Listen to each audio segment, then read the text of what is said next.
Welcome back. तो कल हमने देखा था, ये सब देखा हुआ था। एक बार हम लोग देख लेते हैं आईपीसी के साथ इनके सेक्शन क्या थे। जैसे आईपीसी के साथ ही सेक्शन 33 था, ठीक है, आईपीसी का, जो कि इसमें सब सेक्शन 21 है। और इसी के साथ लोब भी था। ये 45 या 46 था, जानवर का जीवन, ठीक है, कोई नहीं। ये न्यू कॉन्सेप्ट है। सेक्शन 28 था, 4 2 8, ठीक है, 28 था कूटकरण का, ठीक है। अभी 2 4 है। तो ये टॉपिक कल हम लोग डिस्कस कर चुके हैं। 2 5 जो कि न्यायालय है, पहले 20 था, ठीक है। बेईमानी जो 2 7 है वो 24 था। और 229 में दस्तावेज है आईपीसी में, जो कि 2 8 है न्यू वाले में। अब हम चलेंगे जेंडर के पास, ठीक है। ये वाला टॉपिक रह गया था। टॉपिक ये वाला एक बार देख लेते हैं फिर से। कपट पूर्वक 2 9 में, पहले 20 पहले 25 में था आईपीसी में। ये एक प्रकार का मेंसरिया है, ठीक है। अगर कोई कार्य करते समय हमारा कपट पूर्वक आशय था कि नहीं, ये देखा जाएगा, ठीक है। नाउ 2 10 जो कि पहले सबसे सबसे पहले परिभाषा की पहले सेक्शन आता था, सेक्शन 8। सेक्शन 8 इसी से शुरू होता था, ठीक है, परिभाषा का सेक्शन। अभी 2 10 में हो गया है। पहले क्या था, ही इंक्लूड्स शी। अगर कहीं पर ही का प्रयोग हुआ है तो उसमें ही और सी दोनों माने जाएंगे, अगर जब तक वहां अलग से ना बताया गया हो। बट नए वाले में क्या है, he includes she and third gender, ठीक है। ये फैलेंगे, ठीक है। कहां से आया है ये 2 के 2019 में।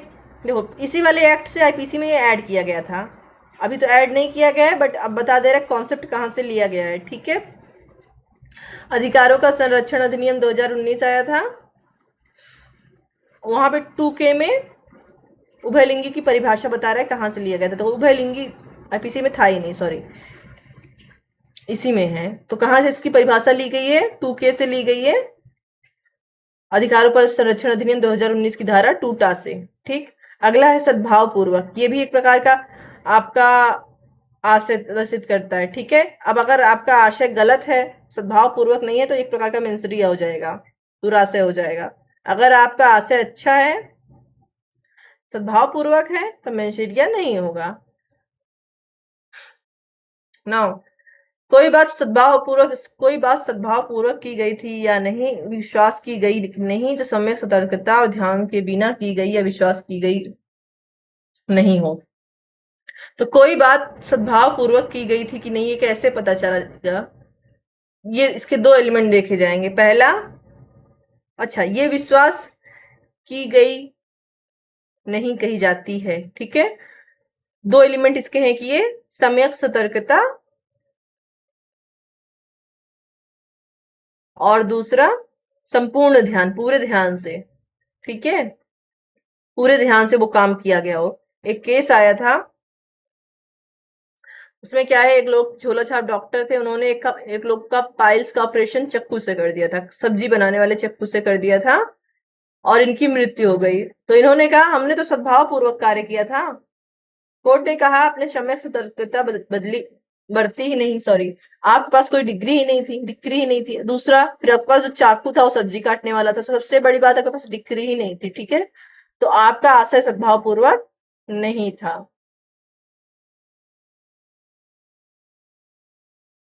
सरकार से केंद्रीय सरकार हो गया। अब आ गया संश्रय। देखो, ये पहले अभी सेक्शन 13 में 1 3, ठीक है। पहले 52A में था। 52 में सद्भाव पूर्वक था, और उसके ठीक बाद 52A में संश्रय था, अमेंड करके जोड़ा गया था। अभी 11 में सद्भाव पूर्वक है, और 13 में संश्रय है। संश्रय क्या है, कोई कोई अपराधी है जो पुलिस से भाग रहा है, ठीक है, भाग रहा है, और आप उसको क्या कर दो, अपनी गाड़ी में लिफ्ट दे दो, या उसको आप पानी दे दो, खाना दे दो, रहने के लिए जगह दे दो, ठीक है। इस धारा के अंतर्गत व्यक्ति को आश्रय, भोजन, पेय, धन, वस्त्र, आयुध, गोला बारूद, वाहन के साधन देना, या किन्हीं साधनों से, चाहे वो उसी प्रकार के हो या नहीं, किसी अन्य प्रकार से क्या करना, व्यक्ति की सहायता करना, ठीक है, पकड़े जाने से बचने के लिए करना आता है। अगर आप ऐसा काम कर रहे हो तो आप क्या कर रहे हो, अगर आप किसी तरह से किसी व्यक्ति की सहायता कर रहे हो जिसकी पुलिस तलाश कर रही है, पुलिस से भागा हुआ है, तो आप संशय कर रहे हो। लेकिन पहले वाले आईपीसी में लिखा हुआ था कि इसमें वाइफ नहीं आती है। वाइफ या वाइफ भागी है तो हस्बैंड नहीं आएगा। क्यों? क्योंकि ये दोनों एक दूसरे की फैमिली होते हैं। अगर कोई जाएगा तो कहाँ जाएगा? अभी इस वाले सेक्शन में हमको ऐसे दिख नहीं रहा है। ठीक है, हो सकता है कि संशय वाला अपराध कहीं दिया हो तो वहां पे लिखा हो, अभी इस सेक्शन में नहीं दिखा हमको। ठीक है, अगला है क्षति। ये सेक्शन 44 में है। ठीक है, कार्य, जो पहला सेक्शन था कार्य, पुराने वाले आईपीसी में कार्य के साथ ही लोप दिया हुआ था, इस वाले आईपीसी में नहीं दिया है। ठीक है, चलो क्षति है 14 में, 214 में, पहले कितने में थी? 44 में थी आईपीसी में। क्षति से कोई हानि अभिप्रेत है जो किसी व्यक्ति के शरीर, मन, ख्याति या संपत्ति को अवैध रूप से कारित की गई हो। तो क्या कह रहा है? ह्यूमन को, इंसान को अवैध तरीके से, अगर वैध तरीके से कारित किया गया है तो नहीं माना जाएगा। ठीक है, अगर वैध तरीके से किया गया है तो क्षति नहीं होगी। और इसमें क्या क्या इंक्लूड होगा? शरीर पर से क्षति हो, डायरेक्ट जो चोट दिखता है, मानसिक क्षति हो, ये बहुत अच्छा अपराध बनता है मानसिक क्रूरता के लिए, डिवोर्स वगैरह में, है ना। ख्याति में, ख्याति के लिए हो गया मानहानि के अपराध के लिए, या हमारी प्रॉपर्टी पे जैसे चोरी वगैरह हो। ठीक है, ये मर्डर का मान लो, ले लो, मानसिक ले लो, किसी का मानसिक उत्पीड़न करना। ठीक है, ख्याति हो गया, मानहानि हो गया, प्रॉपर्टी चोरी। तो ये चार प्रकार से हमें क्षति पहुंचाई जा सकती है, लेकिन कैसी होनी चाहिए? अवैध होनी चाहिए, वैध नहीं होनी चाहिए। ठीक है, वैध क्या होता है? मान लो हमारा ऑपरेशन हो रहा है विथ लीगल प्रोसीजर और हमें कोई नुकसान हो जाए, है ना। इन सब के कोई ना कोई अपवाद हैं, अगर वो सब अपवाद में आ जाते हैं तो वैध हो जाते हैं।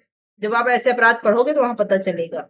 ठीक है ना, आप अवैध की परिभाषा ही दिया हुआ है। ठीक है, अवैध और करने के लिए वैध रूप से आबद्ध, अवैध शब्द, ठीक है, इसमें अवैध और करने के लिए वैध रूप से आबद्ध दोनों चीज दिया हुआ है। ठीक है, अवैध शब्द प्रत्येक उस बात को लागू होगा जो अपराध हो या जो विधि द्वारा प्रतिषिद्ध हो या जो सिविल कार्यवाही के लिए आधार उत्पन्न करता हो, और कोई व्यक्ति उस बात को करने के लिए वैध रूप से आबद्ध कहा जाता है जिसका लोप करना उसके लिए अवैध हो।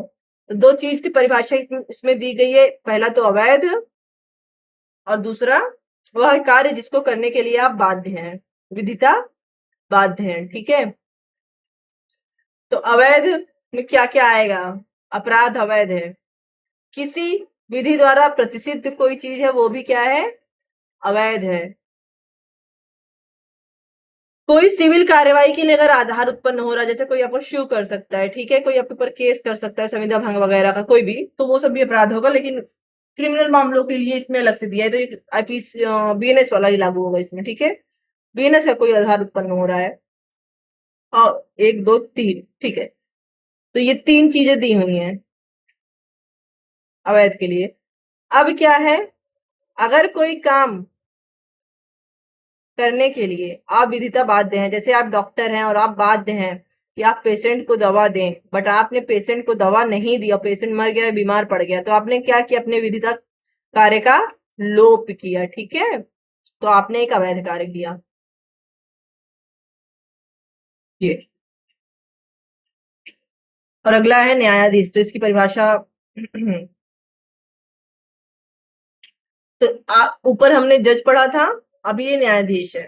ठीक है, जज क्या था? एक व्यक्ति जो जुडिशियल काम कर रहा है या एक से अधिक व्यक्ति जो जुडिशियल काम कर रहे हैं और उसको करने की शक्ति है, तो वो न्यायालय होगा। और न्यायाधीश क्या होंगे? ऐसे व्यक्ति जो जज में जैसे काम कर रहे हैं और उनके द्वारा दिया गया जजमेंट, डिक्री, ये सब अगर अंतिम हो जाए, तो क्या जिनका अंतिम नहीं होता, मान लो सिविल जज है, फर्स्ट लेवल मजिस्ट्रेट है, तो वो जज नहीं होंगे? या अगर इनका अपील न किया जाता, मान लो इन्होंने कोई जजमेंट दिया और इसका अपील ना किया जाए, सामने वाला अपील ना करे, तो ये भी तो अंतिम हो जाएगा ना। तो इस प्रकार ये क्या होंगे? जज होंगे, जो किसी विधि कार्यवाही में, चाहे वो सिविल हो कार्यवाही हो या दांडिक, अंतिम निर्णय, लास्ट ऐसा निर्णय जो विधि जो उसके विरुद्ध अपील ना होने पर अंतिम हो जाए, या ऐसा निर्णय जो किसी अन्य प्राधिकारी द्वारा पुष्ट किया जाने पर अंतिम हो जाए। जैसे मान लो कि डिस्ट्रिक्ट कोर्ट ने दिया है, हाई कोर्ट में अपील हुई, हाई कोर्ट ने क्या कर दिया, इसका पुष्टि कर दिया, तब ये क्या हो गया,